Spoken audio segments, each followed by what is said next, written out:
Hey, everybody, and welcome to Monday with Born Again to Live. Eric, I think we should call it Memory Monday today. Memory Monday. Yeah, because we're just going to spend some time today, just talking about some Christmas memories. Seeing if we have our mind about us.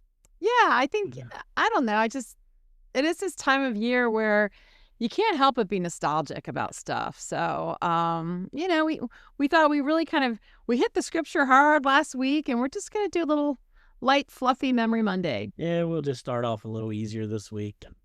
We had Lyrical Monday last year. Mm-hmm. We need Miracle Monday soon. So We got some cool miracles. Oh, that would be great. And I hope one of those is full recovery for my mom. That would be an amazing miracle. But all right, well, so Christmas memories. Guys, you need to get on our Facebook page and share some of your favorite Christmas memories. I want to hear about them. Born Again to Live the podcast. That's it. And if you're a new listener, welcome to the show. And if you're just tuning in, you're about a year late. Yeah. But catch on. There's only 234 more episodes to go. And Talk about a miracle right there, Eric. Yeah. Gee whiz. Actually, your favorite Christmas was probably last year, when you got that microphone for Christmas. Yeah, that was my favorite gift, bar none. Yeah, Yes. pretty good. So do you want to go first with memory, or Oh my gosh. how do we want to do multiple memories, like best gift or best overall memory and why, or all of the above? Yeah, let's kind of categorize this thing. Let's talk about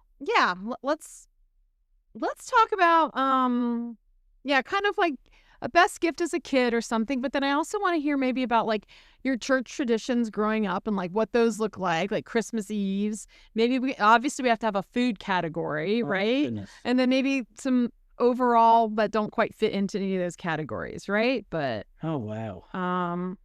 best gift that you got. Oh, man. I feel like it was a Red Ryder BB gun for you. No. I don't know. See, that's the thing. My best gift and my favorite Christmas are probably both the same. Oh, well, okay, let's start there then. All right. So when we were growing up until I was in second grade, we lived on a farm that my dad worked as a farmhand on.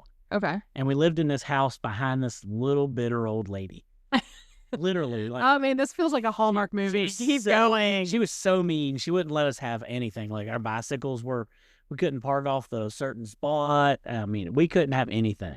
And so my dad built chicken houses in I guess it would have been 92. Okay. And midway through that school year, we were moving because we had built the house too. Mm-hmm. And that Christmas, we got everything we couldn't get before. BB guns. And Wow. bikes. And we each had our own room because in the other house, we shared rooms. It was me and my brother in one room, my sister in another. Well, this one, we each got our own room in the house. So we got all the stuff to decorate our room. And like my brother was a Redskins fan. I was a Cowboys fan. So I got my own Cowboy stuff. I didn't have to deal with him. Yeah. It was just like such a big Christmas for us because it was like we finally got to be who we were meant to be. Yeah. Never forget that first Christmas in our new house. Like it was so and I mean, we walked into Christmas morning and there was so many gifts. Yeah. Like one of the other Christmas gifts I remember was I got a bike at the old house when we lived on that farm. Mm-hmm. And I had the old staircase that you come down and you turned and then you could see, well, at the bottom of it, there was a wood stove. Mm-hmm. And I remember that year I come down and when I turned, the first thing I saw was like the bike. Oh, wow. But there wasn't a whole lot behind it because we worked on a small farm and we didn't have much money. I didn't know at the time, but like we were poor. Yeah. That one, when we moved into that house, though, it was like there were so many gifts that they were pouring out everywhere and it was like overflowing. And I know it was mom and dad just binging on everything that we had lacked up to that point. Yeah. I'll never forget that. Like, that's just the way you feel when you see that. Wow, like, Yeah. what it's like. This is what it's supposed to be like. Not, like, Yeah. like you're trying to hide something from everybody, and like, well, don't take that out, or so and so will get mad at you, or Yeah. I mean, it was like the BB guns were cool, but it was that feeling of home. Oh, that's so great, Eric. Well, and you kind of bring up a good point. Like, I would say my parents, but let's be honest, it was my mom. She was the hard one. She was a disciplinarian. And, like, she did a really good job of not spoiling my sister and I.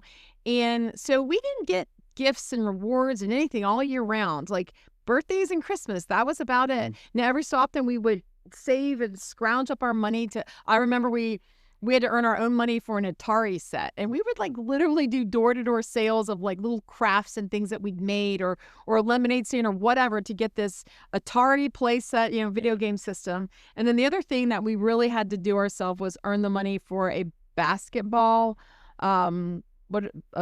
backboard, right? Oh, yeah.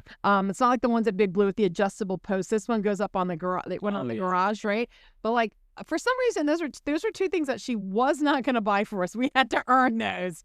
But anyway, all year round, you'd be told, no, you don't need that. That's stupid. It's too expensive. Like we were just, no. But then at Christmas, it's like my mom turned into this magical fairy godmother that gave us everything we were told we couldn't have all year round. And she did. She would buy us the more extravagant name brands of clothes as we got older as kids. But, it's really hard to say that. I don't know if I had that one. It's kind of like you, Eric. Like, it's just that those Christmas memories as opposed to that one end all be all gift, because kind of like every year felt like the best gift ever. I remember getting that 10-speed bicycle and how that was so epic. I remember the year that I was into Smurfs and we came downstairs and the whole Christmas tree there's Smurfs on all the branches decorating. There was little plush Smurfs under the tree and just a Smurf cereal bowl and a blanket. The Smurf Christmas was like a lot of fun. And then one year we went away to see my grandparents at Christmas. And well, we were concerned that Santa wasn't going to know we weren't there. And we wrote a letter to Santa to be like, hey, we're not going to be here. So he let us know, well, there's some stuff that I'm not bringing to Florida because you can't bring it back in the car. And so sure enough, we got back from Florida and there was a Barbie dream house. And oh my gosh, we were so excited. That was very magical. But as we know in life, the best gifts, they're nothing that you get a receipt for, right? I thought it was fun. Like I said, we got this new house and Dad built chicken houses. And from there till forever, like, and to enjoy Christmas morning, it used to be when we had the chicken houses that we had to worry about them first. Oh, yeah. So, and I thank God so much for my dad, because he would get up Christmas morning and literally go to the chicken house. Every other morning he would get up and go to the chicken house, like 4 or 5 o'clock in the morning, watch chickens eat, do their thing. Yeah. Come back, and then he would go start gathering eggs because it's a long process. Christmas morning, we would always, as kids, wake him up. Wow. Us kids would wake him up, get mom and dad both up, and because they were up half the night wrapping presents and doing that anyway. But we'd wake him up and we'd open gifts. And I'm saying we opened gifts early. We were done by 7 o'clock. Wow. And we would all just get our clothes on and we would leave our toys, everything, and go gather eggs as a family. So Dad could make it back so we could get to the other family Christmas that we had. But we would just all go. Please tell me you had Christmas music going on in the hen houses? No, probably not. Dad hardly had the radio on. Okay. Well, hopefully there was Christmas music. Yeah. Okay. I just remember, there was no, I hated going down there and doing that when I was a kid, but we dropped everything. Yeah. And you got, brand new toys that all you wanted to do was play with them. And all you wanted to do was, be there. And it's we got to go because Dad's going to go too. And, we just drop everything, Mom, Dad, everybody, and just go to the chicken house, gather eggs. And then we would come back, get ready, go to my family's Christmas, come back, gather eggs again. And then that evening is now. Wow. Now we get to play. That's it. Oh my gosh. That feels like, so, I'm one of the rare people that celebrate Canadian Boxing Day, which is December 26th, the day after. I celebrate it too. Do you? Okay, awesome. Because it's my sister's birthday. Oh, okay. So birthday purposes. But no, so, Boxing Day, and I had to look this up one time. So I'm like, what is Boxing Day? And so historically it was when the royals, and again, it's a Canadian holiday, I think so, but when the royals would get gifts, the stuff that they didn't need, or, it's like, oh, great, another silver chalice. I mean, what the heck? What are you going to do with all this stuff? So they would give the gifts that they didn't want, kind of like the ultimate regifting. They would give it to their servants. And so it's a big deal for, the regular, us regular people. So, but anyway, to me, Boxing Day, it's much like when you finally gather that last egg. Boxing Day is that day that you wake up in your jammies and you're like, you know what? I have shopped, I have wrapped, I have cooked, I have traveled, I have done so much for this, joyful occasion. Today, I'm not doing anything. But yes, I do know that anticipation where all you just want to do is play with your toys, and which is why I'll be honest, when we had church on Sundays as a kid, not a fan. You'd open up your toys and they'd be like, all right, kids, go get dressed for church. You're like, no. So I love that though. It's a great memory, Eric. What's your favorite tradition, like Christmas tradition when you were a kid, I guess? Oh my gosh. Wow, I might have to think about this one I guess a tradition that still continues to this day is cookie baking. Like my mom, I don't even know when she would start baking, but she just baked the whole month of December. It felt like she just baked dozens and dozens, and so it wasn't just the quantity, it was the variety. She must have baked 25 different kinds of cookies. And so the oven was always on. There was always fresh cookies coming out of the oven. And kind of simultaneously while that's going on, my sister and I just love all those old Christmas specials, the Rudolph and the Year Without a Santa Claus, and just, and back then we had to wait. Like we had to get the TV guide. We had to wait for, that show. And if you had something going on that night and missed it, you just missed it. That was the only way, guys. And I know those were the dark ages. Like as kids today are like, you had to do what? The horror. But yes, I love the Christmas specials. I love my mom's Christmas cookies. So what about you? Is there any, my one that I always think about was my grandma's Christmas was always Christmas Eve. Okay. And we'd always go to her church, the Lutheran church, where I actually started my whole Christian walk, I guess. Okay. Lutheran church. But they would have their Christmas Eve play. As a kid, I was in the play. Mm-hmm. And then we'd get done there. They have a candlelit service outside. And it was always so special to sit outside in the cold with a candle singing Oh Holy Night. Right. Silent Night. Like really good, like really awesome. And then we go to grandma's and we would eat and open presents and have a good time. But I always remember too, like going home as a kid and like looking for Santa. Yeah. As you're riding home, you're like, it's midnight. He's got to be out. And, you would look at the stars and you'd be driving home looking out the window and like you could just, it was that freedom or whatever it was. But I remember like, I just cherished those days so much that we were at grandma's, and like, when we stopped having that Christmas, like I felt so lost in life. Like at Christmas Eve, I still want to go to grandma's. Like, and I got yelled at when she was older, and I was still married, and we decided one day it was COVID, and we were going through COVID, and it was Christmas of COVID, and well, everybody else in the family couldn't go because so and so had COVID. Oh, wow. And so, like, we're not going to grandma's. Well, I went to grandma's because that's what I do on Christmas Eve. And my grandma didn't think COVID was a thing. Yeah. She thought, no, we're not dealing with this. Like, and I knew grandma was alone. Yeah. So we went, and I told grandma, we'll stay on the opposite side of the room from you, but we're here for Christmas. And so we just talked and hung out for a while. And it was one of the moments where I was like, you know what? I don't care what the world says. I'm going to go to my grandma's on Christmas Eve because that's what I do. Oh, man. I know there is such a sense of wonder about Christmas Eve. Like, yeah, we definitely had it as a kid, looking up in the sky, seeing if we could see flying reindeer.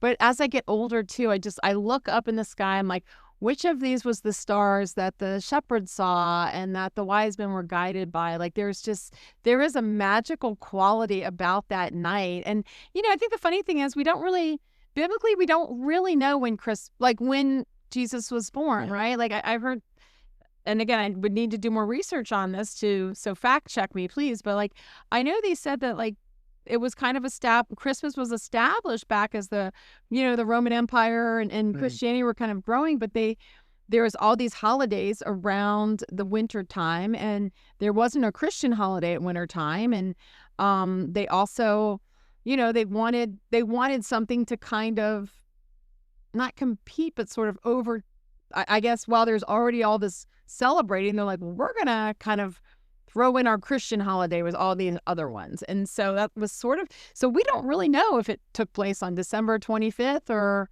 March 20th. We have no idea. I've heard that they said basically if you flipped Easter and Christmas, it'd be right. Really? That's what I've been told, but I don't know if that's true. Huh. Supposedly, like, Easter would have been when Christmas is, and Christmas would have been when Easter is.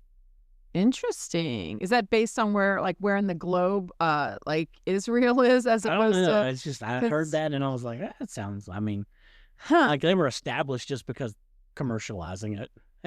I mean, in a way, yeah. Like setting it up for which season's best for what. Yeah, I suppose so. Like, I mean, honestly, Easter's all about spring, and that's why they put it in the springtime. So. Huh. Okay. New life, spring, new life coming. All right, but how come Easter is always on a different day? But they were supposedly when they set up the original calendar, the year started in April. Okay. And it was like we went from I think it was April and then May, June. So it actually would have started there. Wow. Instead of January. Huh. But the reason they did it was because they didn't want. I don't know. It was some weird reason. If you know more about it, I was gonna say, Bunny Trail has been paved. Yeah, us and let us know for sure. Or send us the link to wherever you find this information. Yeah, but no, they're like, I don't know. Christmas Eve is just so wondrous. I love it so much. And like, yes, when you're talking about now, we did not go outside to sing. Heck no. But we had to this day, our old church that I grew up going to, it had, we would end our evening with Silent Night and light the candles. And it's just, and especially my favorite part is the very last verse, the organ stops and it's just the voices and the candles in complete darkness. And yet it's just lit up. We're all singing Silent Night. Like, I don't think I can get through that song without crying. It's just so beautiful.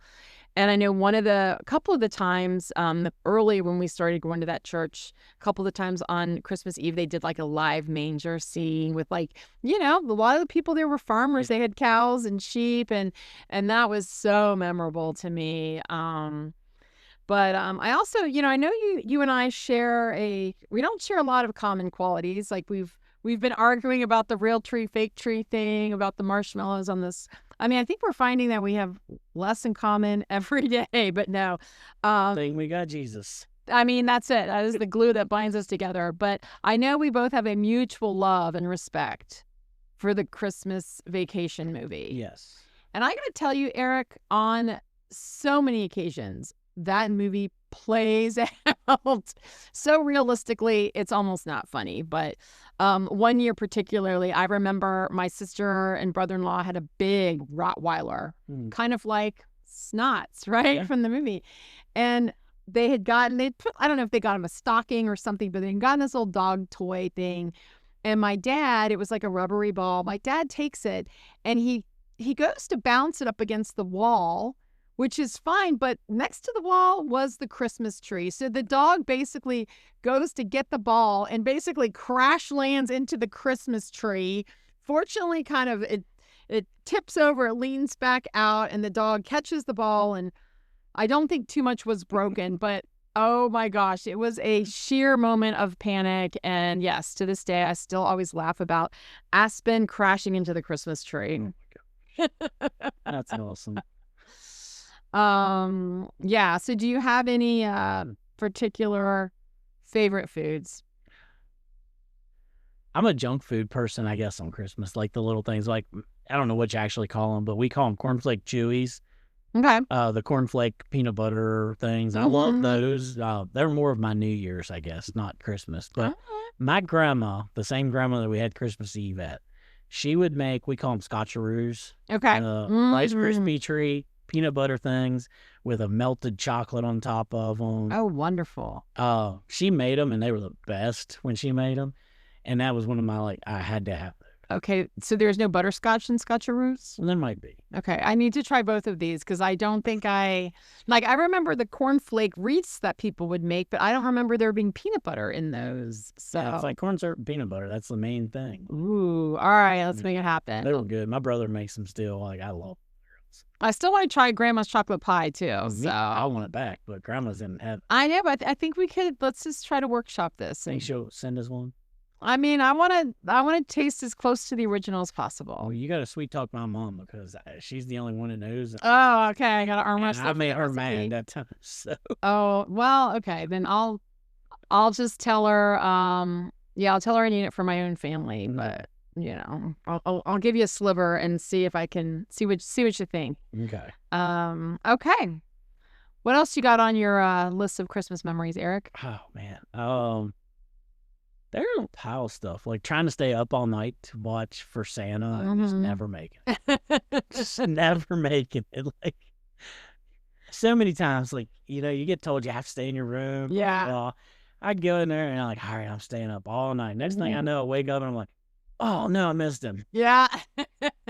Maybe a little thimble of brandy and your hot cocoa is what kind of got you to sleep I real good. remember those though. And then one of the funny ones, my uncle, at my grandma's Christmas Eve one time, he played Santa Claus. And I remember so distinctly, like he walked in and my cousin, who is his son, goes, my dad has boots just like that. Oh, that's a good one. I was like a couple years older and I'm like, you idiot. Man, kids don't miss a beat, do they? Yeah. But it did. It was just like, my dad has boots like that. I still laugh so much about like, wow, I just didn't think about life at that time, I guess. It just didn't matter. It was just funny because it's like, oh, okay, never mind, go on. Well, then, that memory should have made you think twice before you wore that half costume out in public on Saturday. Yeah, no, that was a mistake. Yeah, you learned that lesson already, Eric. You shouldn't have done that, but okay. One of my others, I got to put this one in there. My first Christmas as a dad. Okay. Kipton wasn't even old enough to open presents, but it was kind of fun, just the joy in our kids' eyes and stuff. And that first year was a really interesting one, so it was fun. I can't imagine. Well, I know I'm a big fan of white Christmases. Like I love, love, love snow on Christmas. Being in this part of Virginia, it doesn't happen very often. And I gotta say, Eric, I believe I was 30 years old before I got my first white Christmas. Like that, when we talk about some of our favorite movies, like I love The Christmas Story, right? And that last kind of scene where Ralphie wakes up on Christmas morning and that fresh snow and everything is just glistening. And, despite there being snow in this entire movie, there was just something so beautiful about that Christmas morning. He opens the window, he looks around, he's like, wow, and so here I was waiting 30 years for my first white Christmas and I don't even think it was on the radar, Eric. Like I just woke up and I was at my parents' house and, I just remember looking at the sky being like, wow, it's awfully white outside. And then by the time I stood up and looked out the window, I mean, I almost just fell over. Like I could not believe it wasn't even a dusting. It was, I don't know, 3 or 4 inches of snow. It was gorgeous. And that was the neighborhood that I grew up in. And so I just remember it was going to be a while before my sister had shown up it was going to be her son's, I think, first Christmas. So it was going to be a while before they got there. And just me and my dog, we took a walk through the whole neighborhood. And I walked by all my friends' houses, like, oh, Jennifer used to live there. Patrick used to live there. Just me and my little dog. And then I got back to the house and I built a little, it wasn't a snowman because it was modeled after my little dog. It was a snow spud. My dog's name is Spud. So I built a snow spud in the snow. But yeah, it took me all those years, but I finally got a white Christmas. It was awesome. So yeah, the reason I think we wanted to just go through some of this stuff is, in the Bible, hold on, I got to pull up the scripture, but, the Bible talks often about God's goodness. And in James 1, it tells us, every good and perfect gift is from above, coming down from the Father of the heavenly lights, who does not change like shifting shadows. He chose to give us birth through the word of truth, that we might be a kind of first fruits of all he created. But just knowing that Yeah. all this, and again, sometimes we try to over spiritualize or under spiritualize things, but like this time of year, whether it's the church service, the food, the gifts, just the traditions, the whatever, like if it's good, if it's godly, if it's noble, if it brings you joy, love, peace, all those things are from God. Yep.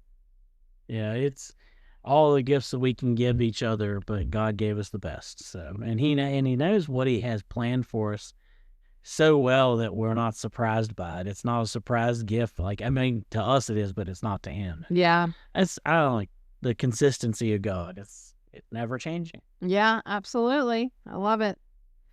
All right. So we're going to be heading into Tuesday. Yep. Big Blue or Tuesday. Blue Say Tuesday. Tuesday. Not sure what we got planned yet. Isn't that the fun of it, Eric? Exactly. Like I said, drop us a memory on our Facebook page or whatever, but definitely, like, it's kind of cool. Yeah. I've loved going down this memory lane with you, Eric. All right. See you guys. Bye.